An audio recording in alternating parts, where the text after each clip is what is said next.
Ito nga pala yung daan papunta sa Tomato and Basil Cafe. Medyo pababa siya, so kailangan mag-ingat kayo sa pagdadrive. It is located at Purok 7, Barangay San Sebastian, Mataas na Kahoy, Batangas. Ang ganda ng view overlooking yung Taal from the cafe. Napakasarap tumambay habang kumakain ka tapos ganun yung view mo.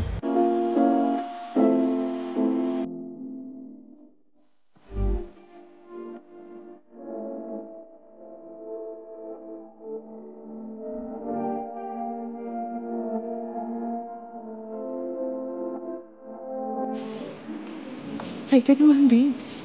Hi ka.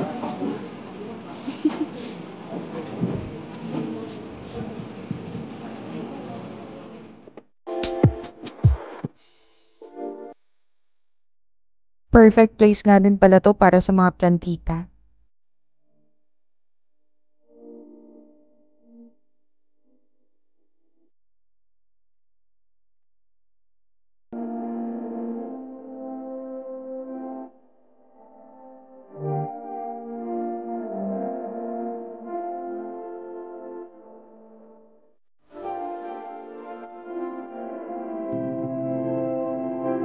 They are open every Friday from 11 a.m. to 9 p.m.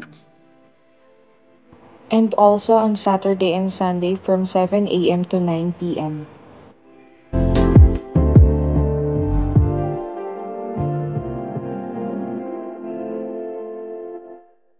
Ito nga pala yung menu nila. Medyo may kamahalan pero para sa amin worth it naman kasi ang sarap nga naman talaga tapos may view ka pang makikita na napakaganda. Ito nga pala yung view sa loob ng cafe nila. O 'di ba ang bongga overlooking yung Taal. Ito nga pala yung way papunta dun sa Doña Lola's, ang bago nilang restaurant. Spanish-Filipino cuisine nga pala to. Ito nga pala yung other way papunta sa Doña Lola's. Pwede ka nga rin pala mag-order from Tomato and Basil ng menu ng Doña Lola's.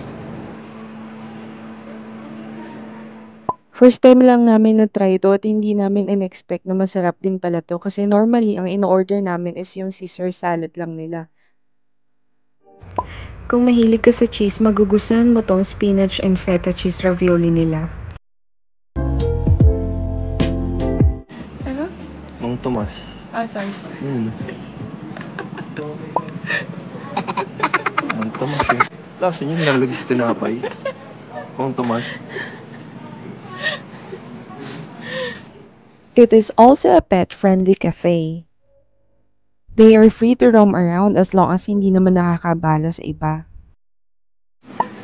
Pinaka gusto ko talaga dito is yung brick oven pizza nila kasi iba talaga yung lasa.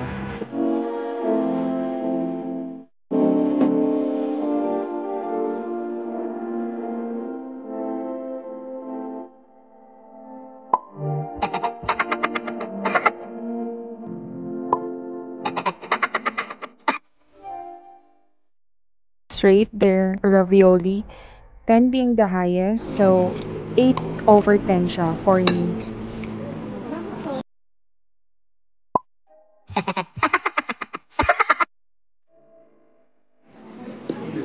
Okay na to.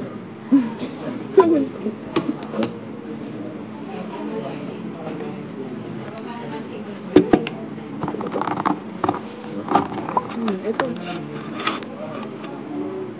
Tabi mo yung ano. Mang Tomas. Mas daw.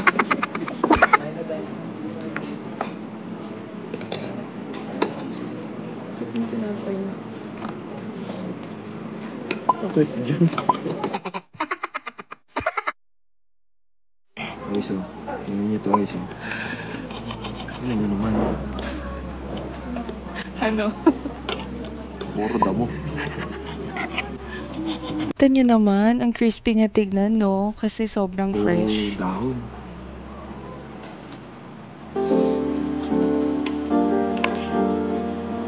Ang crispy nga tignan, sarap. Bye guys.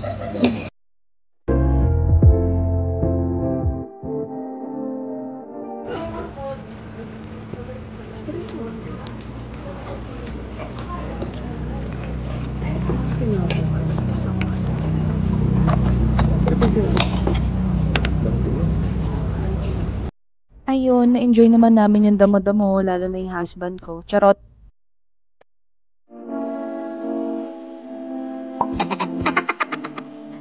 Ang rate naman nitong salad is 9/10. Sobrang nagko-complement yung seasonal fruits nila.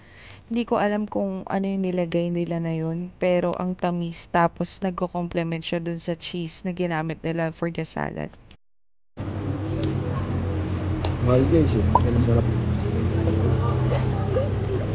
Pero no joke. Sarap. Ang sarap nga din pala nung Mang Tomas sauce na sinasabi ng husband ko. Legit talaga siya na masarap, as in. Sobrang nag-complement siya dun sa salad. Nagustuhan nga din pala namin tong bread na nakapalibot dun sa salad. Ang sarap niyang i-dip dun sa dressing ng salad.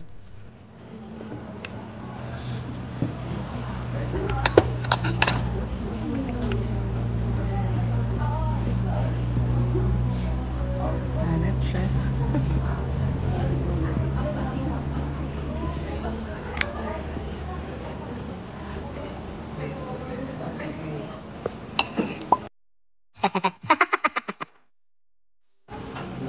Sarap guys.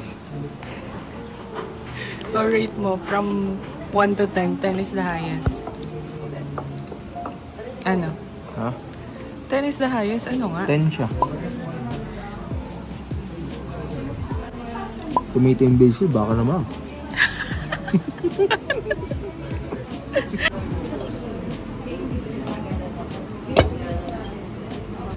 Yum, yum, yum. Si Buntis, enjoy na naman.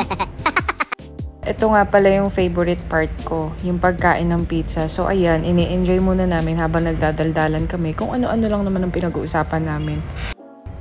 I-rate ko na nga din pala yung pizza. For me, 10-10 din siya kasi nga gusto ko talaga ng brick oven pizza compared sa iba na binake lang sa normal na oven. Sa service naman, okay naman yung mga staff, mababait naman. Yun nga lang, parang kulang-kulang kasi sila mag-serve. For example, yung salt, yung pepper, or yung chili sauce, wala. Kailangan mo pa silang i-ask para doon. So, the rate for their service is only 7-10. Sana ma-improve naman nila yun next time. For the ambience or place, 10-10 siya for me kasi nga, ang sarap talagang tumambay doon, nakaka-relax. Okay, tama na ang daldal. Punta naman tayo sa desserts. Ito nga pala yung pinasosyal nilang turon. Charot. Basta masarap to, try nyo to. It's a 10-10 for me.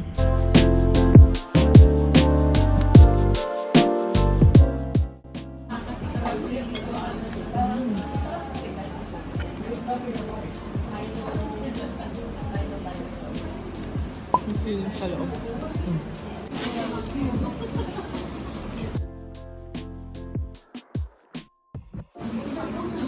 O tara, pasok naman tayo sa comfort room nila. Malinis nga pala to at saka very aesthetic. At may bidet, so don't worry. Oha, at may patisyo pa nga. Napaka-romantic ng dating sa gabi. Medyo delikado nga lang tong railings nila kasi konti lang yung harang. So I suggest na kumain na lang kayo sa loob pag may kasama kayong bata.